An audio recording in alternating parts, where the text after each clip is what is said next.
It is Wednesday, December 31st, the year of our Lord 2025. It is 8 o'clock a.m.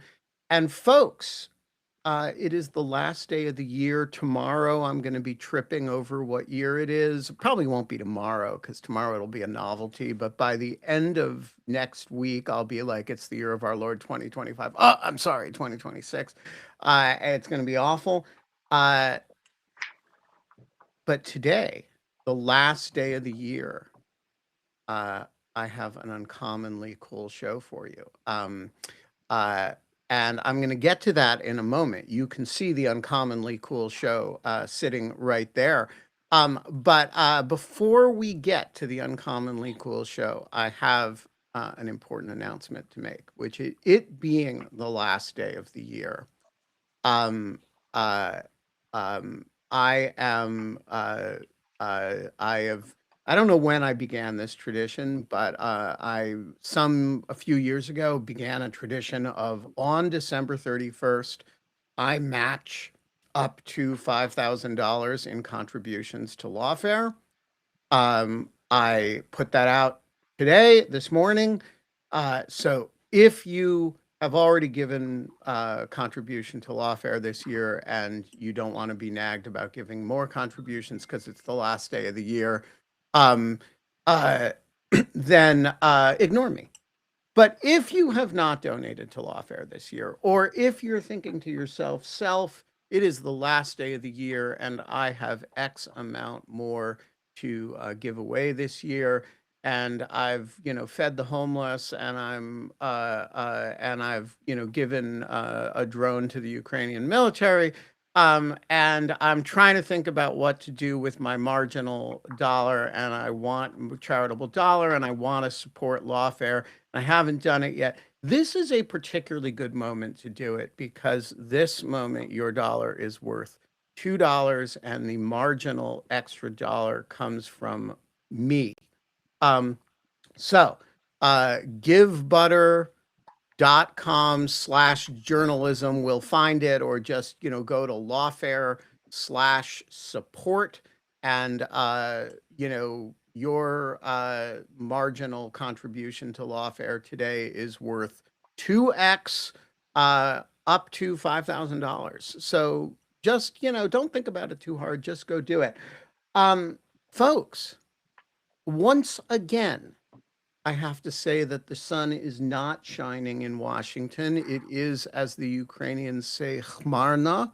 Um, and it's also kind of cold and unpleasanty out, but the birds are chirping, and it is going to be a great frickin' day. And you are watching on this last day of the year, Dog Shirt TV, a goddamn revolution, if I do say so myself, in morning television.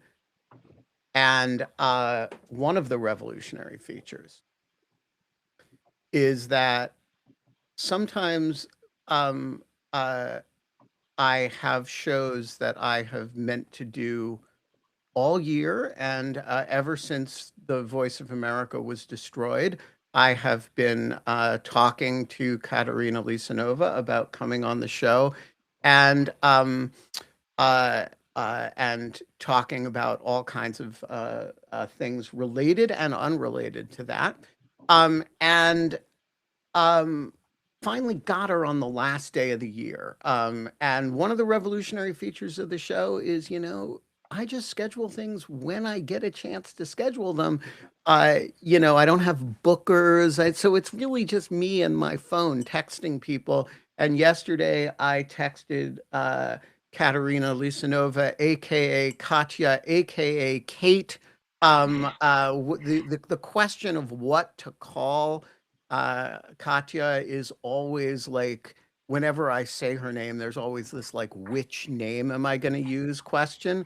Um, uh, so we were texting, and I was like, we got to get you on the show before the end of the year. Kate's been on kind of a work hiatus for the past month. And I fear that once the work hiatus ends in the beginning of the year, she's going to become super busy and it's going to be impossible. I said, so let's just do it tomorrow. And she said, right, and here we are. And that is one of the revolutionary features of the show. Another one of the revolutionary features of the show is that sometimes you originally start talking to somebody about coming on the show because she was an employee of Voice of America, and when it was destroyed, and when I wrote my column about the destruction of Voice of America, I actually wrote specifically about Kate and the role that she was playing journalistically with respect to House Speaker Mike Johnson, who would talk to her about things that he did not seem interested in talking to any American journalist about, specifically about how the Ukraine appropriation supplemental might get done. He seemed respectful of the fact that Ukrainian audiences actually had an interest in this. And so VOA, Ukrainian Language Service, was an important voice in the scrum of reporters who were all shouting the same 5 questions at him to actually give a chance to ask a question. And that was a role that VOA played, that and that Kate personally played, that was unique in the ecosystem of American journalism. Um, and then over the course of the year, because we never kind of managed her actually showing up on the show, um, uh, the role changed, because now Kateryna Lisunova is on Twitter the essential person to follow if you are interested in following the US Russian Ukrainian negotiations. And there is a reason for this, which is really simple, and really, which is that there are a lot of people who write about the negotiations who are not reporters. And they are advocates, and I'm not shitting on that at all. There's a place for that. They're analysts, but they're not talking to the negotiators. Then, and they're not reporting. They're reading stuff. They're talking to people socially, but there's a focused energy about reporting that is different. Um, and then there are a lot of people who are writing about it who are reporters, who are sourced in the American administration. And some of them are deeply sourced in the American administration. Some of them are shallowly sourced in the American administration, as in Steve Witkoff. They can call Steve Witkoff, right? Or they can call Marco Rubio's press guy, or, and say, hey, what about so and such and such, right? And they can get a comment. And maybe they can, call the ambassador, or they have a Ukrainian foreign ministry source or something. But they are not deeply sourced on the Ukrainian side. And there is, as far as I know, exactly one person who is doing daily reporting on um, on the negotiations, basically full time, who is deeply sourced on both the Ukrainian and the American side, and in daily touch with uh, a lot of people who are actively involved in these negotiations. And it is Kate.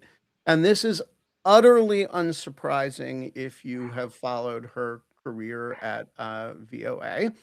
But if you haven't, um, there is this Twitter account that you should be following, and as you all know, I am off Twitter these days. And so I've been trying to get Kate to replicate this Twitter feed on Blue Sky, and I've been trying to persuade her to come over to Substack, to the light. And so I am live streaming this to Substack because, folks, this sitting here with me is a future Substack that you are going to subscribe to, and you are going to find exceptionally valuable for all kinds of things related to these negotiations, related to the cool stuff that happens in the context of uh, um, uh, Ukrainian American diplomatic life that Kate and I just kind of talk about when we get when we get coffee or when we have a beer or whatever. But you need to have access to. So eventually we're going to lure her over to Substack because Twitter doesn't pay you and Substack does, and Twitter you can write short things and they disappear, and Substack it's a better platform. But all of that is an 11-minute long way of saying that, folks, we are not allowed to have fun anymore. But finally, the last day of the year, we are allowed to have Kateryna Lisunova. She is a great American, even though she is a Ukrainian, and therefore not an American at all. Kate, welcome to Dog Shirt TV. Hi, Ben. Thank you for such a great introduction. Honestly, no one can say better and more extensive and in detail stuff. And I would say that not many people do know that much that you know about me, because I'm sharing with you, actually, like you said, when we're having coffee or beer, I'm sharing with you a lot of things. And another person or people who want to say hi to everybody who watching us. And if you have any questions, please be welcome to jump in and ask. I will try to share as much that I have, and will confirm the information from Ben that I will join the Substack.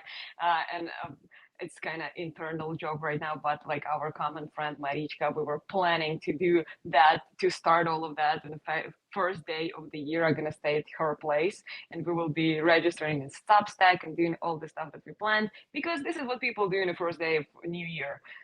Yes. Well, so the audience knows Marichka well because she shows up sometimes. And of course, in the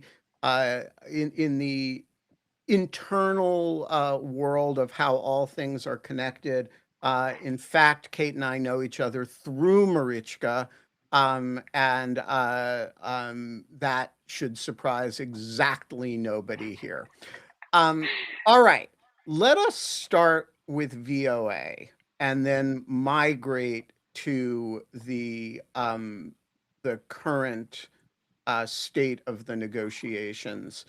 Um, how did you become like the VOA Ukrainian language service was completely invisible to Americans, but it was, I think, the largest Ukrainian language news service in the United States. Is that right? Yeah, 100% in the United States, and it was very visible in Ukraine in general. It has a huge history. We can go deeper into it, but the like I will mention two important things. First of all, Voice of America and Radio Free Europe, Radio Liberty were those sources of information from which Ukrainians at that time got information about the Chernobyl catastrophe, because USSR, obviously, as all the Russians, never said anything bad that happening uh, under their government. So people did not know that they under the threat of radiation. People in Kiev, which is very close to Chernobyl, they had no idea, and they heard it by secretly catching the wave of Voice of America, which we've been talking in Ukrainian to Ukrainian people from the United States. And this is how they got information, and this is how they've been able to save themselves. So older people remember that moment, and since that moment specifically, a lot of people have a lot of respect for Voice of America. These days, one of the things that I experienced personally, and which was very sad for me, uh, to see how Voice of America is collapsing. It was a moment when people under the occupation, Russian occupation, were texting me, texting when not only me personally, but also in the comments. When we had our YouTube live broadcast, they were saying that they were all watching us. They were seeing glimpse of hope, that they will be freed again, they will be liberated, that there is a chance the United States might help, might support it. They were following very extensively. They were following each word, because you can imagine how a person under the occupation is trying to catch every single word, to have a hope that they would be liberated. And that hope and this information, everything was given by us to them through the Voice of America to those occupied territories. and we were giving precise information what is going on in the United States, something that no one else does. It was basically each day, 24/7 coverage of all the news, Ukraine, US related, and those people, which is very important for them to watch Voice of America, they needed to have a fake accounts, to do everything to hide themselves, because if Russians would see that they're watching Voice of America, they would be persecuted. And you know how brutal uh, and terrible Russians are. When we're saying persecuted for something such simple and nothing, not a big thing as watching some YouTube channel, some YouTube live broadcasting. Uh, they could be persecuted by killing, by torturing, but by whatever, because this is what Russians do. Because under dictatorship, any glimpse of freedom, it's a threat for a dictator. So and they trying to eliminate it as much as possible. So those people were saying that they're under the secret names, under the secret accounts, just to watch Voice of America and to see what is going on, what is happening. And you do know that Voice of America was always banned in Russia, and the journalists were persecuted. Some of them actually just lately been released, and I had conversations with them, but it's a separate story. But a lot of them were jailed, persecuted. Journalists who were working with Voice of America or Radio Liberty. Why I am mentioning that Radio Liberty, and I need to explain it because people may not know, because it was the same umbrella. It was Right. the same umbrella of media. Yeah, so the for those who don't know the structure, the congressionally supported government entity is called USAGM, and USAGM was the parent organization for Voice of America, for Radio Liberty, for Radio Free Europe, and for Radio Free Asia, as well as I believe Radio Marti, Yes, which broadcasts only to Cuba. And these organizations have been almost entirely destroyed. Radio Free Europe and Radio Liberty still survive, funded by other means. Um, so, so everything we're going to say about the Ukrainian language service, remember there were 45, 50 language services. 48. Yeah, 48 language services, and the Voice of America itself existed for 86, if I'm not mistaken, years. So it was created during the World War II, together, like at the same time, with BBC. The idea was to confront the Germany Nazi propaganda, uh, and here we have here we Right. are now. Yeah, so we're talking about the Ukrainian language service here, but there's an Indonesian language service, and there was obviously a huge Spanish Yeah, language service, and there was I believe a Cambodian language service. There, these very bespoke, relatively small, uh, some of them relatively small populations, some of them like Indonesia, a huge population, right? But what they had in common was that these are areas in which traditional fact-based journalism might be at a premium. Populations and VOA provided that over long periods of time and had large reservoirs of trust. And I will just say, at a personal level, uh, I, you know, I did when I started doing my projection operations, there were two institutions that brought it to more people's attention in the region than everything else combined. And they were VOA Ukrainian language service and VOA Russian language service, which were, obviously they weren't, the people in question aren't the closest friends necessarily, but they were doing common, similar work. And I had more Russians become aware of these operations because of VOA Russian language service than than just about everything else combined. And these institutions are invisible to most Americans, partly because they weren't allowed to direct coverage at Americans.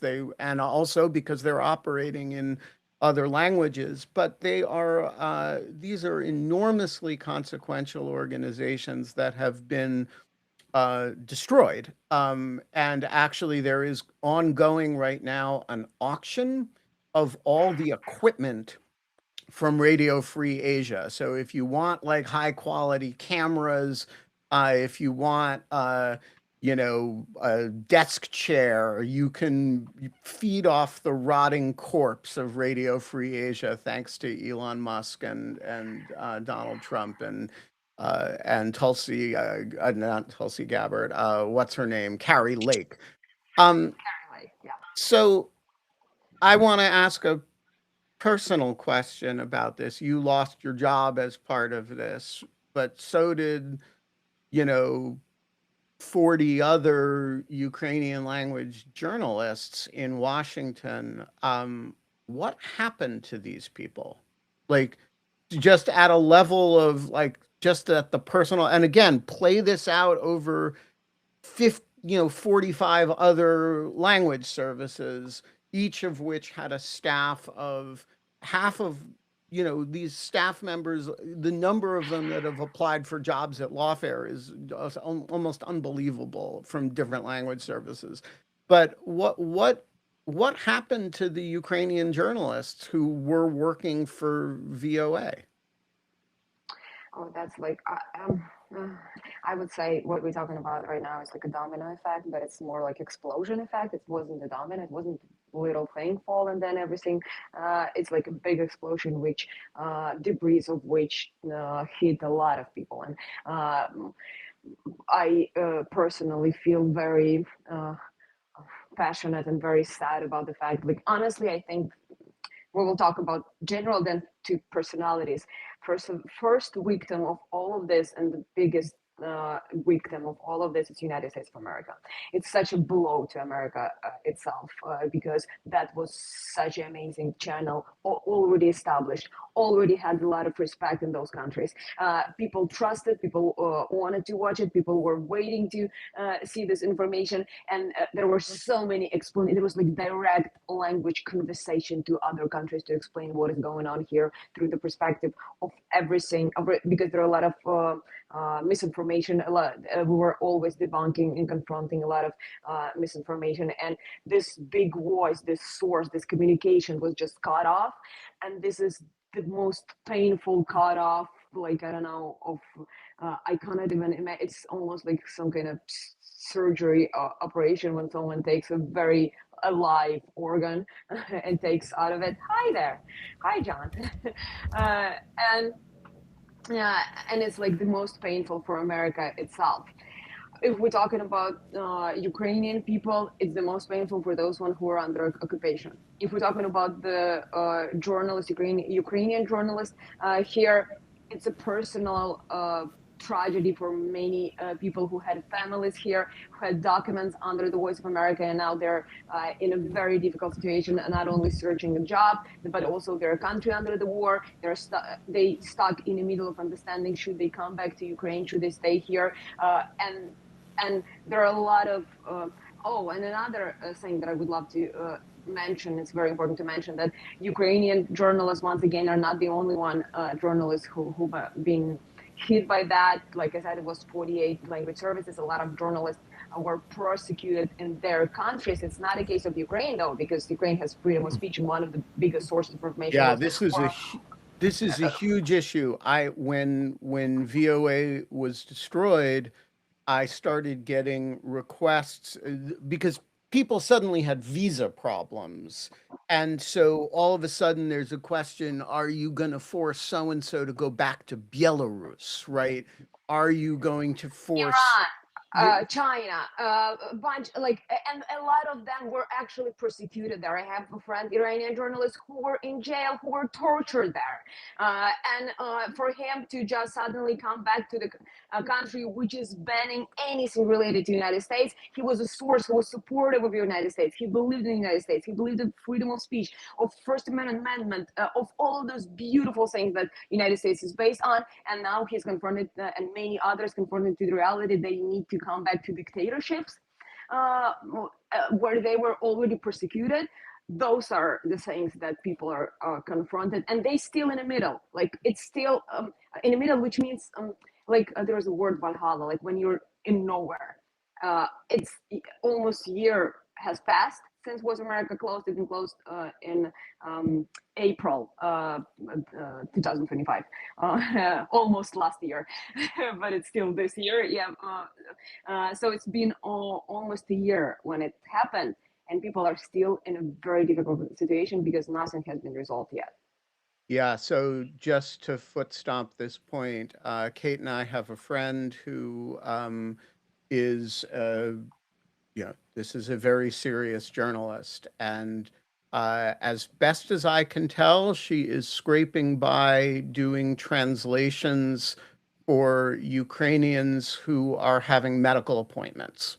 And basically, that is what how she is getting by right now. And there's a lot of stories like that.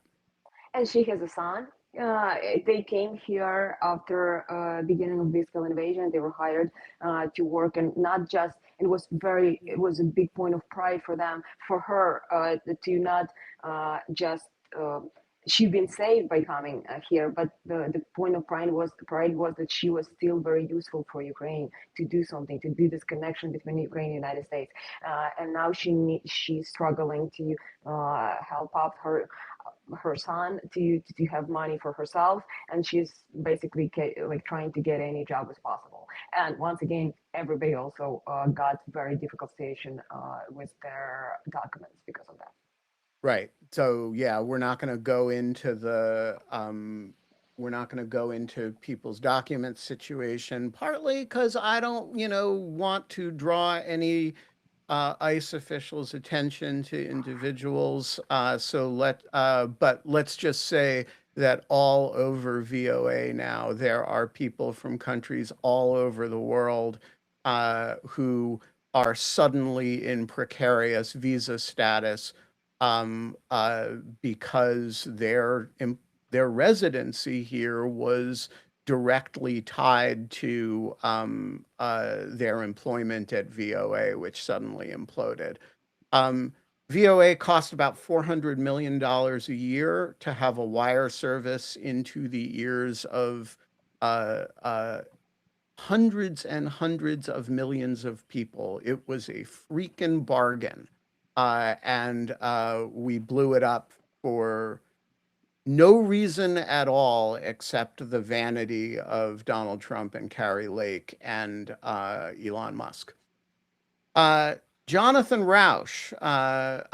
Jonathan, as I explained to you, Kate, there are these co hosts who are just allowed to show up whenever they want to show up. Jonathan is a very wise fellow at the Brookings Institution, one of my closest friends, and periodically just materializes on screen as part of his morning ritual and mine. Jonathan, meet Kateryna Lisunova, former VOA journalist, and the person you should be following for the most uh, serious coverage. It's mostly on Twitter these days of U.S. Ukrainian bilateral diplomacy.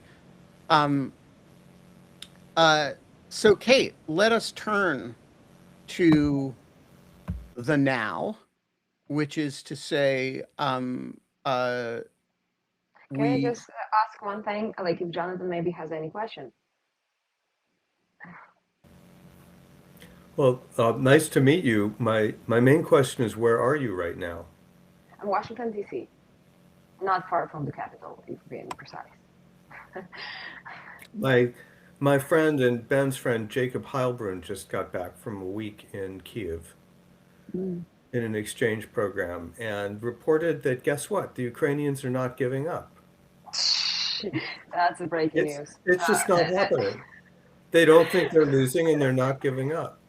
But why would they think they're losing? Like is no actually evidence of Russian claims that Ukraine is losing. Russians are not capable to take Donbas for the last 12 years. For the last Yeah. 12 years, and they're trying to use negotiations to get it by diplomacy. Like, why would Ukrainians on earth think that they're losing if Russians are so desperate that they're trying to push through diplomacy to get something that they're not capable to get during the 12 years and during the more than a million of Russian soldiers' losses? He also described a society which goes on surprisingly normally, at least in Kiev, under the circumstances. And he visited vinyl record shops, which remain open, doing business. People still do the things he did that people do. He talked to some foreign diplomats. He said one of the patterns that he observed is that people kept asking him, so what's Trump's real game here? Explain this. It doesn't make sense to us, but we know there must be something behind it. It's very hard, apparently, to explain to Ukrainians and other Europeans that no, there's no plan. Oh, we seem to have lost Katya momentarily. I assume she will be back. Um, Not and my fault. I didn't do that. no, no, no, definitely not your fault. Things, you're Hi, I'm back. back. Yeah, it just told me to refresh. It just refreshed that thing. It sometimes does that. Um, Okay. so, so, yeah, so can you begin to resolve this for us? The disparity between the Trump administration's sense that Ukraine needs to accept a deal even at great cost to itself, and the Ukrainian perception that, hey, the war sucks, but if we have to do this for another few years, we'll do this for another few years. And maybe there will be marginal territorial losses, but nothing like what the Trump administration wants us to give up at the peace table. So, like, how do you understand the disparity in the U.S. versus the Ukrainian understanding of Ukrainian reality? So few things I will underline, and this is what Zelensky keep on repeating. It's not the Trump administration who wants to Ukraine to give up the land. It's Russians and United States working as a mediator right now. They basically mirroring the telling what Russia wants and providing the information from the Russian side. That's one thing that we need to be clear about. Another thing about Ukraine, and you said like Ukrainians are thinking a few more years of war. Um, it's very important to understand that for Ukrainians to be under Russian occupation, and for anyone who ever been under the Russian control, uh, Russian occupation and Russian control, it's much more scarier than any type of war. Yeah, It's very this is such an important point. When the administration and when a lot of Americans talk about concessions on territory, they're thinking about land. When Ukrainians think about concessions about territory, they're thinking about the people who live on that land. It's not a abstract concept of the territorial integrity of the Ukrainian state. they're thinking about torture, they're thinking about raping, they're thinking about kidnapping, they're thinking about kidnapping kids, torturing kids, or raping kids. They're thinking about all these unimaginable, terrible things, no voice, no possibility to provide any information about these crimes. And how Alexandra Matvichuk said, who is a Nobel Prize winner, she's Ukrainian, and she said that uh, occupation doesn't resolve, that doesn't stop violence. It's just making it silent. you will just not know about the torture or all of these terrible things. How many things do you know about what is going on in Belarus? We know some terrible stuff are going on. How many things do you know about what is actually going on in Russia? Russia is somehow being capable to persuade the picture of being actually uh, for some people, they think that they're prosperous and everything is fine there, and they're supposedly are protecting religion, which is complete nonsense, utter nonsense.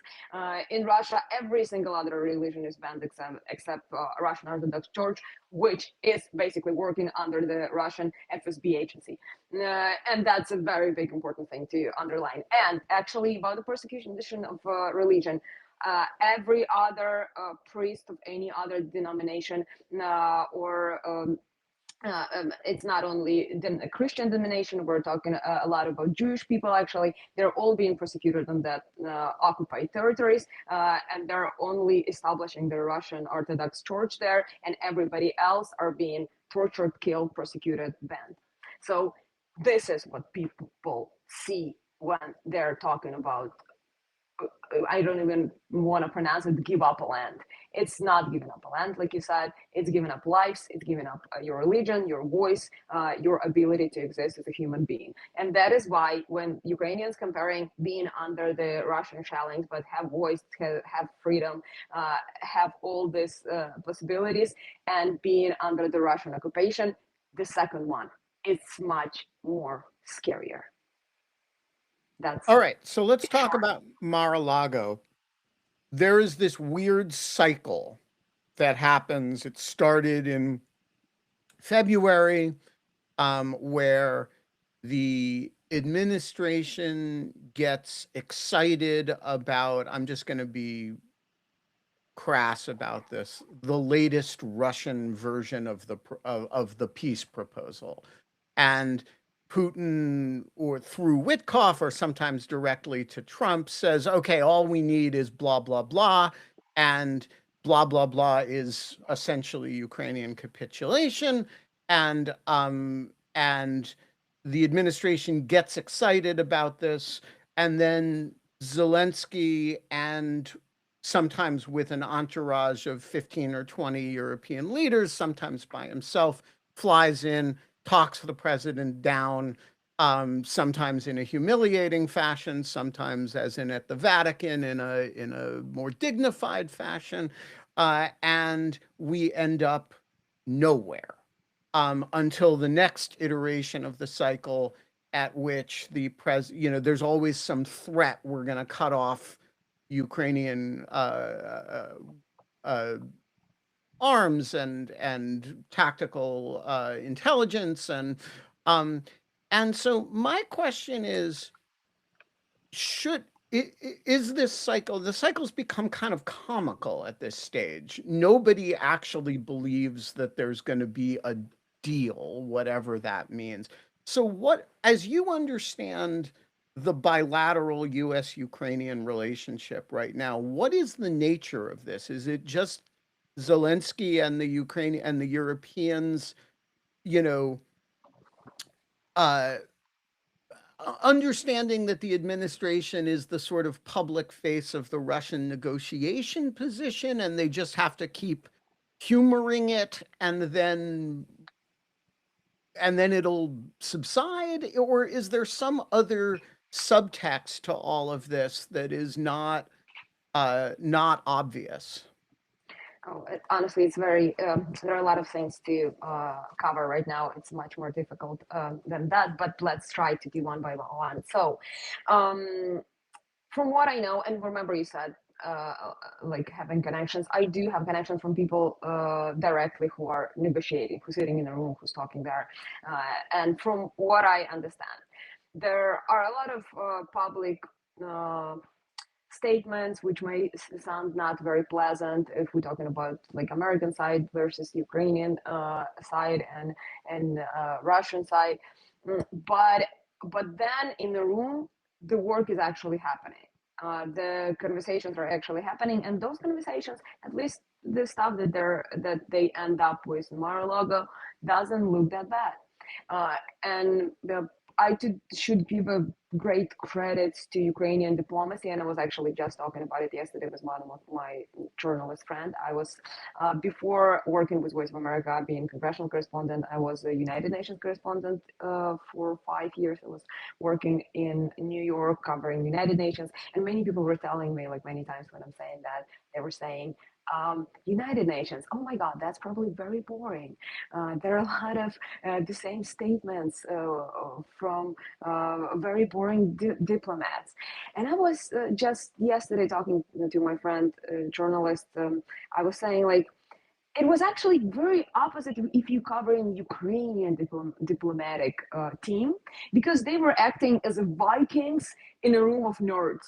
They were almost like with their big swords, etc., coming there and saying, okay, we need to change here everything. They were publicly saying we need to kick out, and they're still doing it, kick out Russia from Security Council because it's useless. We need to, they start to pass all the important resolutions through the General Assembly instead of Security Council. They did like a lot of revolutionary things, and they keep on doing it in United Nations. And there, if we're talking about the statements, like there are a lot of jokes that diplomat can say, are capable to say a lot without saying anything. It's once again not about Ukrainian diplomacy. They always very sharp, very concrete. They're using the language that most of the diplomats in the United Nations do not use. So, like I said, they're basically acting as Vikings in a room of nerds that are like, we're not gonna change this. This doesn't work, etc. So they actually have very sharp. There's a very sharp. How you call it, culture of Ukrainian diplomacy, history of Ukrainian diplomacy. And basically what they did, they took this 28 points, which was completely Russian demands points. They said, okay, we're going to work with that. They, in Geneva, they rewrote it. Then they rewrote it again, they changed it again. And now it looks actually quite beneficial to Ukrainians. An American side, actually, behind the closed doors, they're saying that they want Ukraine to achieve, success, to help them out. And they keep on repeating that they're not pressuring Ukraine to anything. And Zelensky just yesterday, we have this WhatsApp chat. It's a separate story, very interesting and funny story. Yeah, we're going to talk about that at the end. Yeah, I said where he answering the questions. So yesterday he said that on one of the questions he said that throughout this negotiations he said no, like not him precise, but like his negotiation team, him personally been saying no more than 100 times. They were like declining stuff. Like it's not like they're being like, and also Ukraine is trying kind of emphasize that it's not that easy to pressure Ukraine. Ukraine is an independent country and it has its own view on things. So when we're coming back to the what could be, we see this negotiation happening, a lot of weird statements, and I need to come back to what I was saying. So the statements might be very confusing. Behind the closed doors, the work is actually happening, and the text of this deal is actually looks more favorable for Ukrainians. It's a good thing. And another important thing about all of this, it's even, not even, let's say when, we do know that whatever they will confirm, Russians will not go for this. Like, they just don't want to stop the war because basically stopping the war, it's a risk of losing their power because everything is hold on this war at this point, like economy, support of Putin, like everything. They will not, they will never agree to stop the war. But throughout this negotiations, they wrote very good security guarantees for Ukrainians and a lot of great stuff. And Zelensky said publicly, if Russia declines to sign this, then all the countries who signed the security guarantees need to provide them in advance because we don't need to wait for Russia to sign anything. If Russia is rejecting it, Ukraine should get it immediately at this point. So it's actually quite favorable situation for Ukraine because at this point, and God bless that will keep on happening, that Ukraine, if Russia not signing anything, will still end up with those security guarantees and those things that they're writing in this document. So if the document would be feasible, it would be, we would end up with something good, and Russia is not agreeing on this, all the all the security guarantees and beneficial stuff would be still necessary to implement for Ukraine, because the idea was if Russia like attack again or something, to how to hold Russia from persuading war. So if Russia is not agreeing on that, Ukraine should get everything that was right down in those security guarantees. And once again, one of the things that they want to do is to pass the security guarantees through Congress and through parliaments of all the Europe. Yes, that's So if I could, I just wanted to add a point of emphasis that Ben, the treading water, the kabuki aspect of the Trump diplomatic style in Ukraine, I think it describes every aspect of the Trump administration's foreign policy and indeed policy. But it did seem to me that one very significant thing that did happen is the United States has crossed the line of being willing to put boots on the ground in Ukraine as a tripwire force. And that struck me as actually a very big deal and quite surprising from this administration. um, uh, there was no public confirmation of this yet. There was a statement from Polish official, and yesterday Zelensky said, when he'd been asked to confirm, is it true? He said it all depends on Trump administration and Donald Trump. He said it would be very good. Oh, thank you, Ben. That's so lovely. uh, and so he There said are that. very few people for whom I would display a Twitter profile given my feelings about the site. You are one of, I will bend the rule. Yeah, I believe that rules sometimes needs to be banned. I really respect that, because there was only one country who never banned the rules. It was USSR, and that was not good. So can I just say, if we already have a little bit logistical things, for some reason, and I know as a live broadcast we need to follow a lot of things. For some reason, I have a big. I don't even see you guys. I have a big sign in front of me which says you aren't being recorded. Let's troubleshoot. And I think that this is something that I need to give you Yeah, information so I think if you just refresh your screen, you will disappear for a moment and then it will be corrected. Um, so yeah, look, I am and I want to wait until Kate gets back to say this. I accept that the Trump administration has come a long way, but I think one of the costs of course, coming a long way is that the likelihood that Russia is going to agree to any of this is zero. And so the weird quality of the kabuki theater is that you start with the Trump administration fronting a Russian proposal. Then the Ukrainians do their diplomacy thing, and the Europeans do a lot of work in support of that. And you back the American administration into a semi-reasonable position that there is no chance of Russia accepting. And so then you end up with this weird question of, okay, so what's the point of any of this, except that it defers the day when the United States abandons Ukraine, which is a big deal from a Ukrainian perspective, but and certainly from the point of view of and we, but it's certainly a big deal from the point of view of those of us who are supportive of Ukraine and don't want the United States to abandon Ukraine. But on the other hand, it does have this quality of sort of a cycle of ridiculousness that you go from being a front for the Russians to like to something that is just non-responsive to any point on which you could actually have a negotiated settlement, because in fact the only basis to have a negotiated settlement is relentless pressure on the Russians by actually not by us, but by the Chinese, right? Or by some entity with leverage over Putin.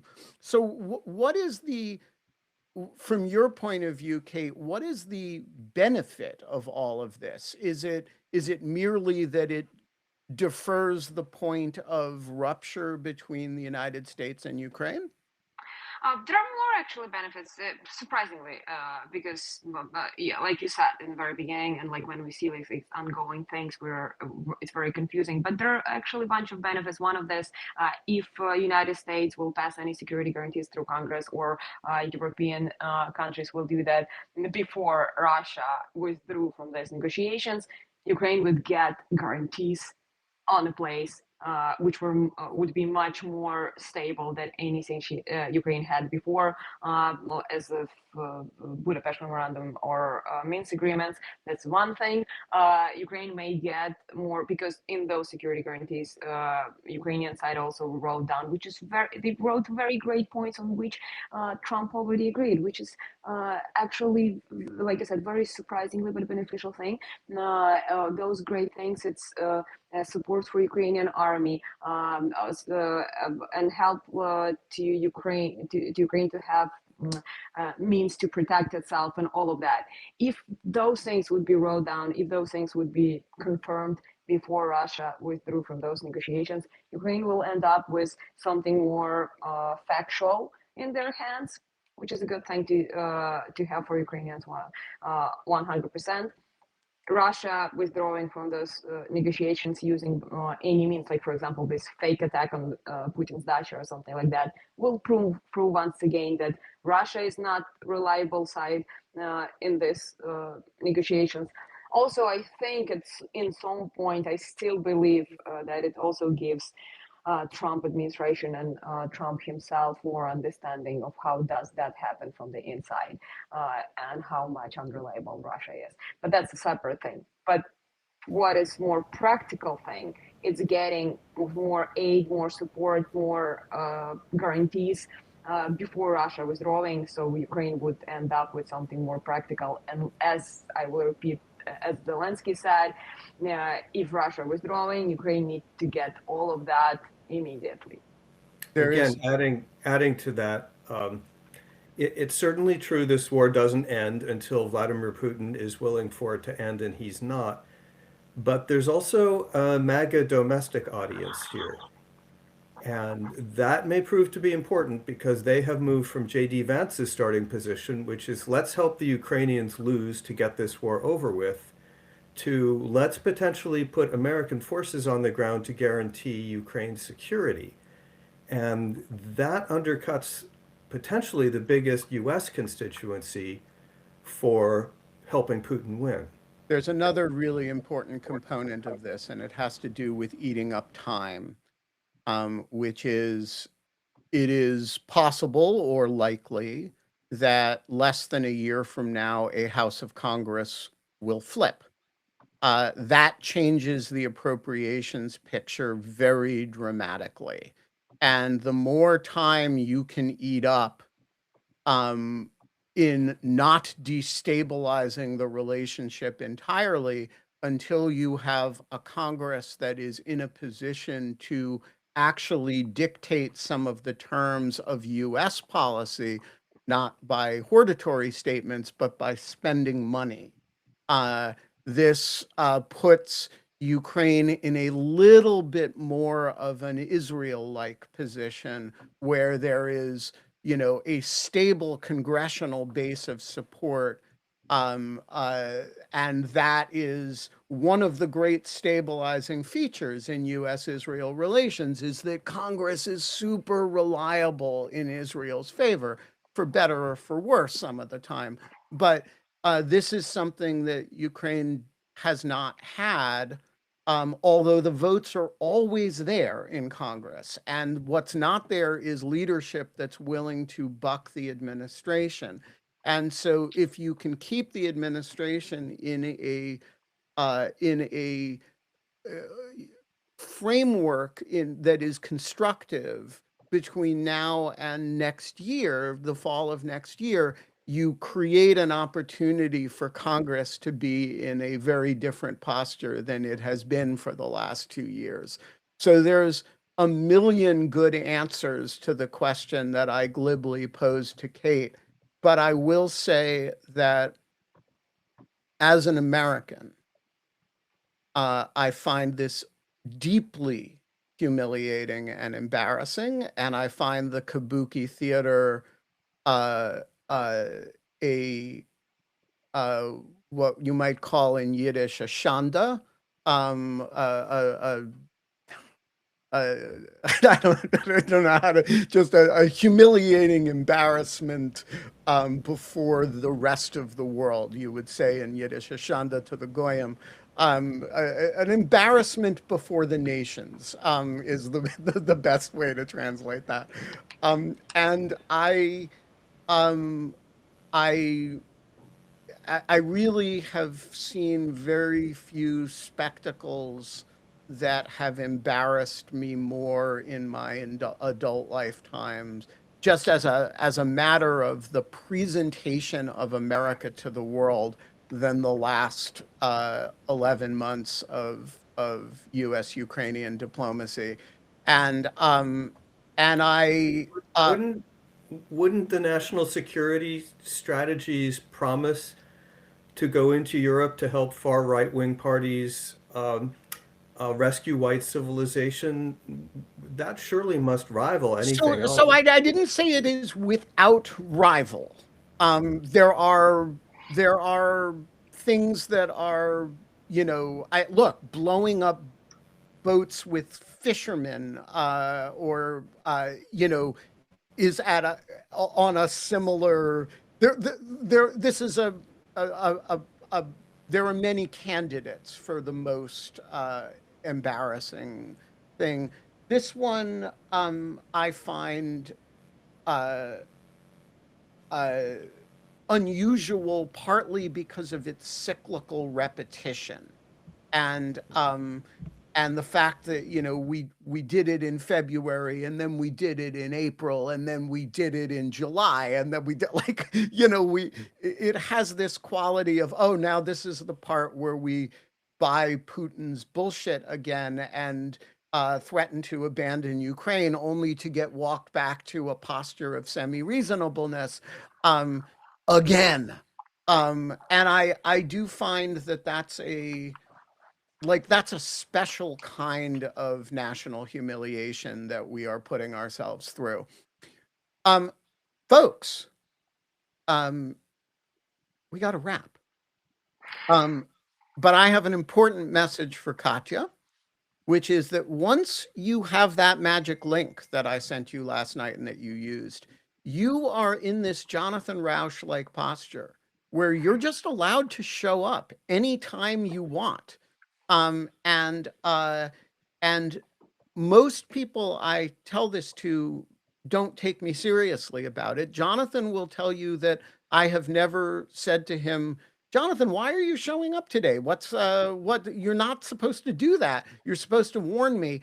Uh, you're not actually supposed to warn me. You're supposed to just show up whenever you feel like it. Um, we're going to have you back in a more official way whenever you are ready to pull the trigger and join Substack. We'll get you a bunch of subscribers. Folks, I'm really serious about this. If you want to follow the U.S. Ukrainian bilateral relationship, there is no better way to do it than to follow Katya on all the socials, wherever, whatever media you socialize on. Um, Folks, we're going to be back tomorrow. It's going to be the 1st of January. It's going to be a new year. We're going to talk all about 2026. I'm going to be at the cabin in the woods, my dacha, which the Ukrainian military has not targeted. Um, and um, uh, I don't know who the co-hosts are going to be. I don't know who the guests are going to be, but you're going to be there. I'm going to be there. It's going to be fabulous. And Katya, thank you for joining us today. Thank you very much. There are so many things that we should talk about more, and I'm definitely joining the Substack, and we're going to have more conversations. Excellent. Talk to you soon.